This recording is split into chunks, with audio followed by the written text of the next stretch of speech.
inclusiveness and belonging on BYU's campus, BYU students need to better connect with racial minority groups across campus by hearing and believing the stories and experiences of these groups.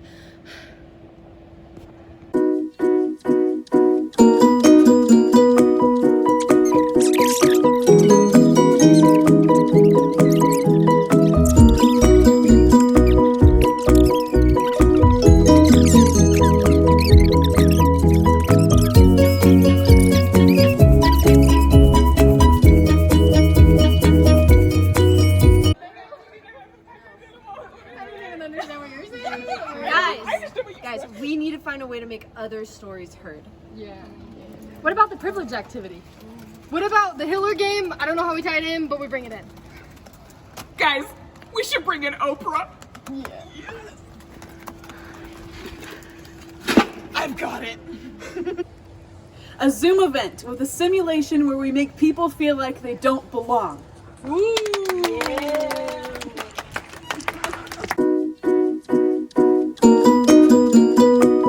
2-1. Step 1. We invited participants and had them fill out a Google form.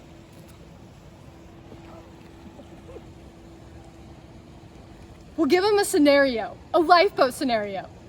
Emmy's gonna explain that scenario. The scenario is that you were on your own little boat when a storm came in and you have been swept away at sea. So you're lost at sea, you're hundreds of miles from any destination, and you have on your boat 15 items with you. And your goal as a group is to rank these items in most important to your survival and least important to your survival. 1 being the most important, 15 being the least important. And the way that will determine the winner is we have expert rankings of these items, and we'll compare your results to the expert rankings.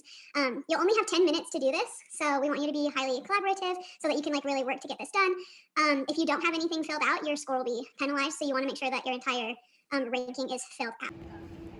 We split our participants into 3 separate groups, giving them numbers to pit them against each other. Here's an example of what it would look like in real life. I'm a 1. My ideas are best, and I don't have time for anyone's ideas who aren't 1s. I'm a 2, and I think everyone's ideas should be heard. I'm a 3, and everyone except the ones have good ideas. Now, everyone in their group thought that they all had the same objectives, but little did they know, it wasn't so.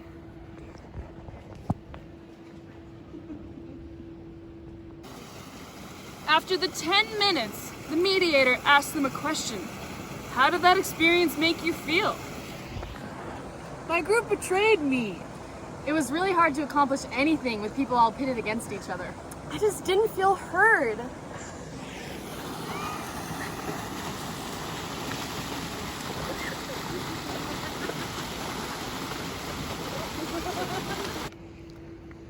The mediator then said, "We're sorry we made you feel frustrated, but this all was to simulate the feeling of how marginalized groups on BYU campus can feel. That way in the future, when you hear their stories, you can have empathy and listen to them." Here's some of the result that happened.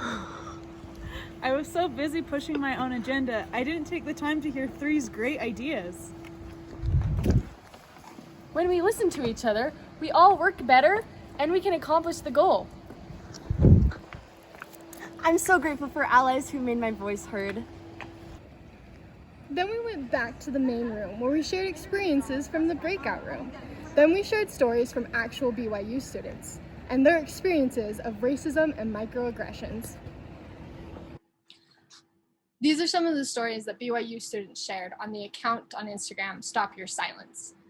First one, my instructor kept my friend and I after class to talk about how international people don't pay taxes and that they don't contribute to the economy. She said that right after I mentioned my scholarship at BYU. I have 3 jobs on campus and pay taxes for all of them. I was recruited by BYU and admitted based on specific criteria. My existence here is not to take your money, but to learn and give back. Another example. I go to BYU. I was recently at a ward activity and a guy came up to me and asked me my ethnicity. I answered that I was half Japanese and he proceeded to tell me that I didn't look Japanese and that I looked Filipina. He said that he thought that was because he served his mission in the Philippines. He told me it was weird that I didn't speak any Japanese, Later, he asked me where I was from, and I told him the state I grew up in. And he was surprised because he said that I sounded like I wasn't from around here, like I was from around here. I thought he meant Utah. In reality, he meant that I sounded like I was from the US, even though I looked like I was from outside the US. After a PowerPoint of how to be a better advocate for others, we challenged our participants to go home and make goals about how they can be better allies and listen to the stories of others. We got a lot of really amazing feedback from our participants through the Keep, Stop, Start method. And we realized that we really want to do another activity like this again. But next time, what we want to do is we really want to solidify our simulation, and we want to leave more time for our participants to have really amazing discussions with each other so that they can learn and grow.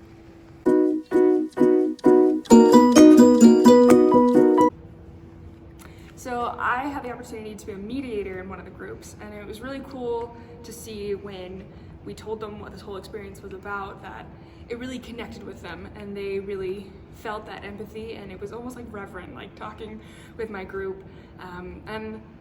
One of the members of my group, he was a student who was Black, and he shared his experience of if we just listen to those who are different than us, our minority groups on campus, that can make all the difference. And it was really, really awesome to see that. And for that, I want to set more future goals of reaching out outside of my circle at BYU. Like this semester, I've met so many different people, and I want to continue to be proactive in that, not just be content with those who are similar to me.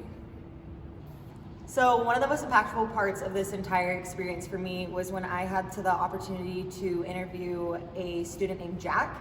He's from the Middle East, and he's actually not a member of the church, and he opened up to me about the whole span of different experiences he's had at BYU and all of the microaggression that he has seen and just flat out racism. And his experiences were really impactful to me, and it made me recognize the huge span of different experiences a BYU student might have while they're here. And so for me, it just really lit that flame inside of me that during my time at BYU, I really want to focus on amplifying the voices of others, listening and believing their stories, and really bettering the experience for these marginalized groups at BYU. When I asked for experiences with this sort of discrimination and marginalization, one of the kids in my group shared a story from his workplace where there was a coworker that didn't speak a lot of English, and therefore he wasn't heard and his ideas weren't listened to. So he, in turn, listened to his ideas and then shared them with the group until his coworker felt confident enough to speak for himself and the others would listen. He was a perfect example of amplifying other voices and exactly what we wanted to get out of this experience. I also thought it was really important. A girl in my group brought up that this is just very surface level feelings that we are feeling in the experience of what minority groups feel all the time. And that we know that this is surface level, but it's all about building empathy so we can strive to be better. I learned that in this experience, it's really hard to simulate these kind of emotions of not belonging without it really striking a chord of issues of racism and microaggressions. We really tried to make an experience where people felt the surface level of it, but it was hard to really get that. But we really appreciated that in the discussions, the participants understood the bottom line that we were trying to get at. An experience that was really affecting me personally was when I was able to share the experiences from actual BYU students. As I read those experiences to all the participants, even though it was on Zoom, we kind of had this overall feeling of pain and hurt as we were empathizing with these experiences. And that for me was just a moment of realizing that I personally need to do a better job of making genuine connections with other people and being so genuine when I ask for their experiences or get to know them more, and then believing those experiences. So one of the most impactful parts of the whole activity was watching the discussions and seeing how easy it is to start forming different groups of people who think the same as you and wanting to silence the voices of people different than you. And even though it was just a lifeboat dilemma, it scratches the surface of how easy we can fall into that same mindset. We oftentimes just want to relate to people who think the same, but it really takes another step to listen to the voices of people who think differently than you and consider the voice and the feelings of the individual over the group and over your own. And so I think that this whole activity was a great way to step out of your comfort zone, step out of your own self, and look to others.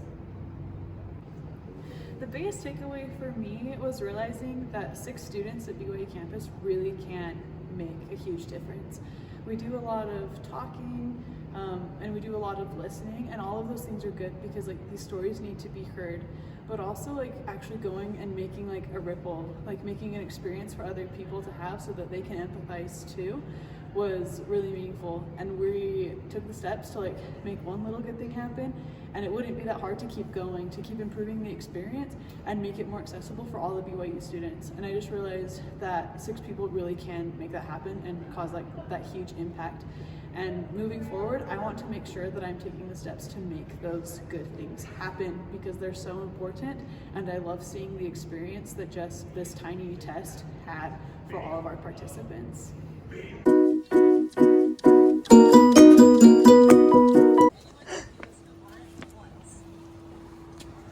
a 2, and I think everyone's ideas should be heard.